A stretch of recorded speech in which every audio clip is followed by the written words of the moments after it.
من الشيطان الرجيم بسم الله الرحمن الرحيم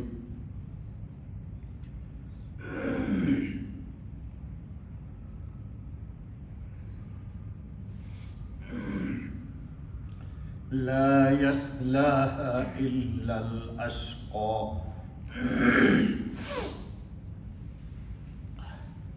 دوستو یہ سورہ اللیل کی آیت نمبر 15 پڑھی گئی، 3 روز پہلے بھی پڑھی گئی اور ضروری باتیں بتائی آپ کو۔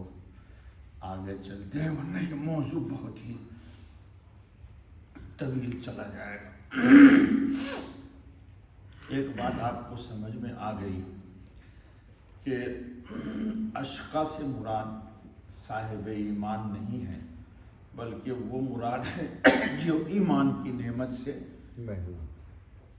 خالی ہے، محروم ہے، خواہ وہ منافقین ہو یا مطلق بے ایمان ہو۔ بات چل رہی ہے کہ مسلمان ہے اور گناہ بھی کرتا ہے۔ اللہ یہاں کہتے ہیں کہ وہ جہنم میں نہیں جائے گا، تو گناہ سے صفائی کی کیا شکل ہوگی؟ اللہ رب العالمین ارحم الراحمین ہے، اپنے تکوینی نظام کے تحت موت سے پہلے مومن مسلمان کو گناہ کے داغ اور دھبوں سے مختلف احوال سے اس کو پاک کرتے بچاتے۔ بند کر لے بھائی، کس کا موبائل ہے؟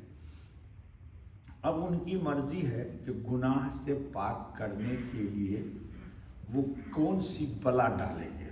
کل میں نے تفصیل سے بتا دیا تھا، بلائیں بہت ہیں۔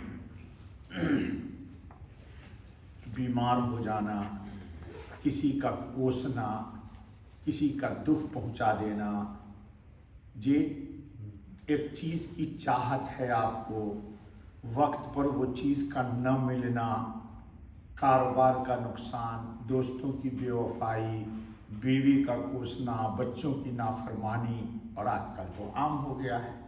ایک بچے کو پڑھا لکھا کے جوان کر دیا، بڑی تمنا خواہش آرزو ہے باپ کی اور ماں کی کہ یہ میری بات مان لیتا ہے، اب یہ کام میں اس کو کہہ رہا ہوں اس طرح کر لیتا ہے، وہ ٹال مٹول کر رہا ہے۔ اب رات میں بڑے میاں باپ ہیں وہ اور امی، ان دونوں کا دل دکھی ہے، چھوڑ بھی نہیں سکتا اور اپنے آپ کو دکھ سے پاک بھی نہیں کر سکتا۔ ہم سمجھتے ہیں کہ یہ علل طرف ہے، نہیں، اس کے ذریعے اللہ والدین کے گناہ کو مٹاتا ہے تاکہ یہ اس قابل ہو جائے کہ مرنے کے بعد یہ دوزخ کے آگ سے بچ جائے۔ موت سے پہلے اگر صفائی ہو گئی تو ہو گئی، اگر موت سے پہلے صفائی نہیں ہو سکی تو دیکھا ہوگا بہت سارے لوگ سکرات میں، لیکن کسی کو سکرات میں تکلیف میں دیکھ کر کے یہ بھی کہنے کی اجازت نہیں ہے شریعت میں کہ اس کے گناہ مٹ رہے، نہیں، ہو سکتا ہے اس کے ترقی درجات کے لیے ہو۔ اس لیے آپ کو اور ہم کو کوئی فیصلہ کرنے کا حق اللہ نے نہیں دیا ہے۔ اپنی زبان کو بچائیے گا، کیا پتہ ہماری سکرات کیسی ہو۔ آگے چلیے، اب اس کے بعد قبر کا مرحلہ ہے۔ گناہ کے ساتھ یہ قبر میں چلا گیا۔ اب اللہ رب العالمین قرآن کریم کی آیت کے تحت کہ جو کوئی برائی کرتا ہے اس کو جزا ملے گی، سزا ملے گی، تو عالم برزخ میں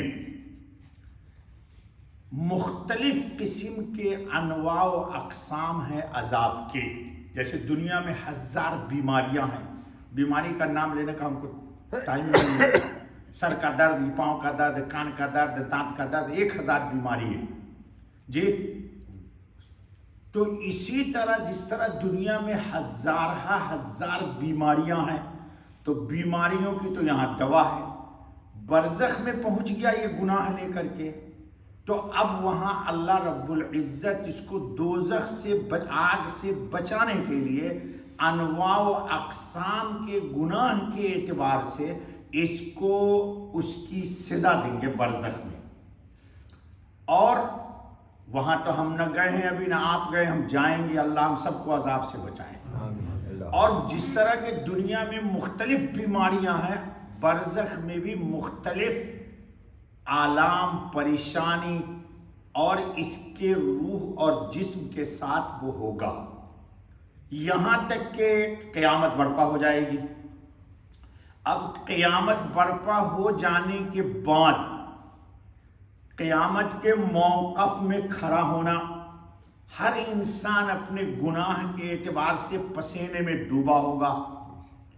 جی وہ احوال بڑے ہی سنگین ہوں گے، اتنے سنگین ہوں گے کہ مسلم شریف میں، بخاری میں روایت ہے، انبیاء علیہم الصلاۃ والتسلیم فرمائیں گے رب سلم سلم، یا اللہ تو مجھے بچا، مجھے بچا۔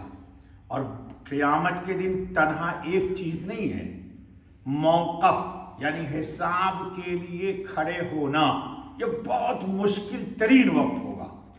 پھر پل صراط کو گزارنا، میزان پہ کھڑا ہونا، اللہ کو حساب کتاب دینا، وہ سب کے سب جتنے بھی احوال پریشانی کے وہاں ہوں گے، وہ اس لیے نہیں ہے کہ اللہ آپ کو پریشان کرنا چاہتے ہیں، یہ آپ کے اور ہمارے خود گناہ ہیں جو ہمارے ساتھ یہ چل رہے ہیں۔ اللہ موت سے پہلے ہی ہمارے گناہ کو ہمیں توبہ کرنے کی توفیق دے دے، ہم گناہ سے جان چھڑا لیں۔ لیکن ہمارا احوال بڑا خراب ہے۔ خراب کیا ہے؟ ہم کسی کو پریشان کر کے بہت خوش ہوتے ہیں، بیٹے کو تو میں نے رگڑے میں لے لیا، اس نے رگڑے میں لیا نہیں، خود اپنے آپ کو رگڑے میں ڈال دیا۔ لیکن ہمارے یہاں مزاج نوجوانوں کا کیا؟ بیٹا تو آ گیا میرے رگڑ میں، تو بیٹا رگڑ میں نہیں آیا، یہ خود اللہ کی پکڑ میں اپنے آپ کو ڈال رہا ہے۔ تو یہ سب احوال اس کے ساتھ چلیں گے، یہاں تک کہ آخری وقت جو آئے گا دخول جنت کا اور جہنم کا، تو صاحب ایمان کو اللہ دوزخ کی آگ یاد رکھنا، آگ سے بچانے کے لیے یہ سب تدبیر اللہ رب العزت نے کیا تھا۔ صاحب ایمان کو دوزخ کی آگ کی سزا نہیں دے گا، دوزخ کی آگ کی سزا نہیں دے گا۔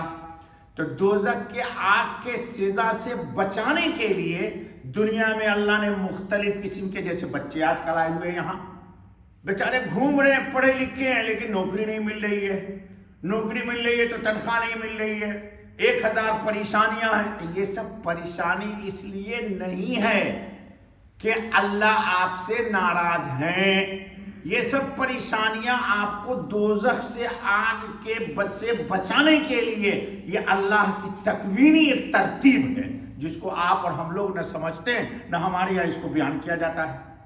کوئی مولوی نہیں بیان کرتا اس موضوع کو، چونکہ یہ آیت ہمارے سامنے آ گئی اس لیے ہم بھی بیان کر رہے ہیں۔ تو گویا کہ محشر کے میدان میں جو پریشانی ہوگی، وہ حشر میں، نشر میں، قبر پہ، یہ سارے مراحل میں جو پریشانیاں آئیں گی، وہ اس کے گناہ کو مٹانے کے لیے ہے، تاکہ یہ دوزخ کے آگ سے بچ جائے۔ اب ہمارے سامنے دو حدیثیں آئیں گی جس کو ہم کل سے بیان کریں گے۔ ایک حدیث آ رہی گی کہ رسول معاذ بن جبل رضی اللہ تعالیٰ عنہ کی روایت ہے، آج ہی سنا دیتا ہوں کہ رسول اللہ صلی اللہ علیہ وسلم نے فرمایا کہ نہیں ہے ایسا کوئی آدمی جو گواہی دے اس بات کی کہ نہیں ہے معبود مگر اللہ ہی۔ ہمارا معبود کون ہے؟ اللہ۔ اور یہ کہ قطعاً محمد صلی اللہ علیہ وسلم خاتم النبیین اللہ کے رسول ہیں، دل کی سچائی کے ساتھ، یہاں کوئی کھوٹ نہیں ہونا چاہیے، شک و شبہ نہیں ہونا چاہیے کہ اللہ ایک ہے یا نہیں ہے۔ جیسے آج کل یہ نوجوان بچے بولتے ہیں ارے اللہ تعالیٰ کو کس نے دیکھا یار، یہ مولوی ملا کی کہانیاں ہیں، یہ کلمہ کفر ہے، نہ بولنا اور نہ ایسے دوستوں سے، نوجوانوں سے دوستی کرنا۔ یہ دیکھو ہم تم کو نصیحت کر رہے ہیں، آج کل کے چھوکرے ملحدین ہو رہے ہیں، ان کی دوستی میں بیٹھو گے تو تم کو بھی، ہم تو ڈوبے ہیں صنم تجھے بھی لے ڈوبے گے۔ ہاں ہنسو مت میری بات سے، ایسے دوست کے منہ پہ تھوک دے، بول بیٹا تیرا میرا کوئی ساتھ نہیں، میرا ساتھ محمد کے ساتھ ہے صلی اللہ علیہ وسلم۔ تو تو دل کی سچائی کے ساتھ جس نے ان دونوں باتوں کی گواہی دی، یہ حضرت خاتم النبیین فرما رہے ہیں، اور اقرار کیا، تو نہیں ہے اس کے لیے کوئی صورت بجز اس بات کے کہ حرام کر دے اللہ اس پر آگ کو، یعنی جہنم کو، اس پر دوزخ کی آگ۔ ایسے اعمال کیا کرو جو دوزخ کی آگ کو آپ پر حرام کر دیتی۔ دیکھو امام بخاری کی ایک روایت لکھی ہوئی ہے کہ جو آدمی روزانہ ظہر کی نماز سے پہلے 4 رکعت دیکھو لکھا ہوا ہے، اور ظہر کی نماز کے بعد 4 رکعت پڑھے گا، حرم اللہ علیہ النار، اس پر دوزخ کی آگ حرام ہے۔ کتنا آسان کام ہے، لیکن ہمارے لڑکے ہمارے تو سلام پھیرنے کا انتظار کرتے ہیں۔ اگر جائز ہو نا کہ امام کے سلام پھیرنے سے جائے تو انشاءاللہ میں اکیلا ہی رہوں گا، سب مقتدی گائے، سلام سے پہلے ہی لوگ ہم کو بھاگ جائیں گے چھوڑ کر کے۔ کون نماز سنت پڑھتا ہے کہتا ہے یار چھوڑ یا، دیکھو یہ بخاری شریف کی روایت لکھی ہوئی ہے کہ ظہر سے پہلے 4 اور ظہر کے بعد بھی 4 پڑھنی چاہیے، 2 کر کے، 2 سنت اور 2 اور پڑھ لو، اس نیت سے کہ دوزخ کی آگ حرام ہو جائے گی۔ کرو گے نا انشاءاللہ کوشش؟ چلو، تو ایک روایت یہ ہے کہ دوزخ کی آگ اس پر کیا ہو جائے گی؟ حرام کر دی جائے گی۔ اب دوسری روایت بھی سن لو، اس کے بعد بقیہ درس انشاءاللہ بعد میں۔ دوسری روایت ہے عتبان ابن مالک کی، یہ دونوں روایت بخاری میں ہیں۔ رسول اللہ صلی اللہ علیہ وسلم نے فرمایا قطعاً اللہ نے آگ یعنی جہنم پر حرام کر دیا اس کو جس نے لا الہ الا اللہ کہا۔ کہو لا الہ الا اللہ۔ کیوں کہا؟ اللہ کی ذات کو اس کے ذریعے وہ خوش کرنا چاہتا ہے، تو اس کے اوپر دوزخ کی آگ حرام۔ یہ دونوں روایت یاد رکھو، اب کل میں سناؤں گا انشاءاللہ۔ تو اس روایت کا کیا مطلب ہوا؟ مطلب ہوا کہ جہنم کی آگ اس کے لیے حرام، اور جہنم کی آگ اس کے لیے حرام، اور یہ بھی جہنم کے لیے حرام۔ تو گویا مسلمان جہنم کے لیے ہے ہی نہیں، اسی لیے قرآن نے کہا واتقوا النار التي اعدت للکافرین، دوزخ کی اس آگ سے اپنے کو بچو اور بچاؤ جو بے ایمانوں کے لیے اللہ نے بنائی ہے۔ بس رہنے دے بقیہ کل۔ سبحان اللہ و بحمدہ، سبحان اللہ۔